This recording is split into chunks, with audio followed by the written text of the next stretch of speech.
رسول اللہ صلی اللہ علیہ وسلم نے فرمایا، حج اور عمرہ کرنے والے اللہ تعالیٰ کی ملاقاتی اور مہمان ہیں۔ اگر وہ اللہ سے دعا کریں تو اللہ ان کی دعا قبول کرتا ہے، اور اگر وہ بخشش مانگے تو انہیں بخش دیتا ہے۔ سنن ابن ماجہ حدیث نمبر 2892۔ رسول اللہ صلی اللہ علیہ وسلم نے فرمایا، 3 شخص اللہ تعالیٰ کے خصوصی مہمان ہیں، جہاد کو جانے والا، حج کے لیے سفر کرنے والا اور عمرے کو جانے والا۔ سنن نسائی حدیث نمبر 2626۔ رسول اللہ صلی اللہ علیہ وسلم سے پوچھا گیا، احرام باندھنے والا کیسا لباس پہنے؟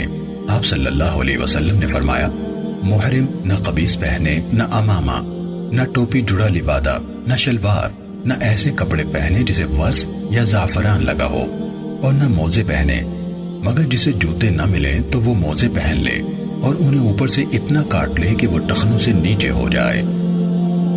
صحیح مسلم حدیث نمبر 2792۔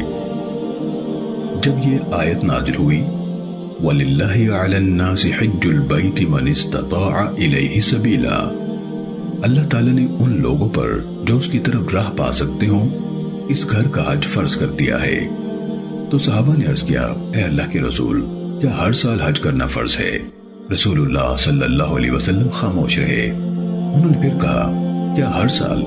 آپ نے فرمایا نہیں، اور اگر میں ہاں کہہ دیتا تو ہر سال ادا کرنا فرض ہو جاتا۔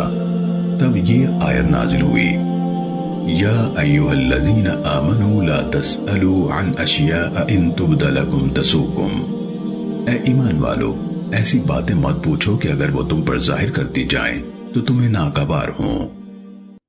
سنن ابن ماجہ حدیث نمبر 2884۔ رسول اللہ صلی اللہ علیہ وسلم نے فرمایا، بوڑھے، بچے، کمزور اور عورت کا جہاد حج اور عمرہ کرنا ہے۔ سنن نسائی حدیث نمبر 2627۔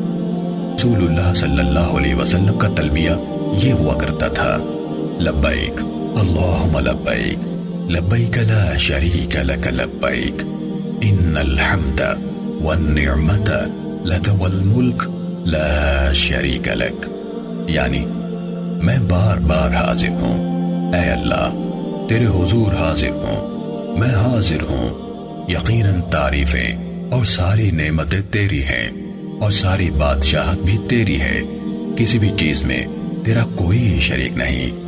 اور نافع نے کہا، عبداللہ بن عمر رضی اللہ تعالیٰ عنہما اس مذکورہ تلبیہ میں یہ اضافہ فرمایا کرتے تھے، لبیک لبیک وسعدیک والخیر بیدیک والرغباء الیک والعمل، یعنی میں تیرے سامنے حاضر ہوں، تیری اطاعت کی ایک کے بعد دوسری سعادت حاصل کرنے کے لیے ہر وقت تیار ہوں، اور ہر قسم کی خیر تیرے دونوں ہاتھوں میں ہے۔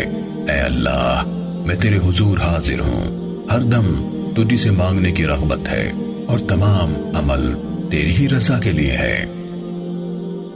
صحیح مسلم حدیث نمبر 2811۔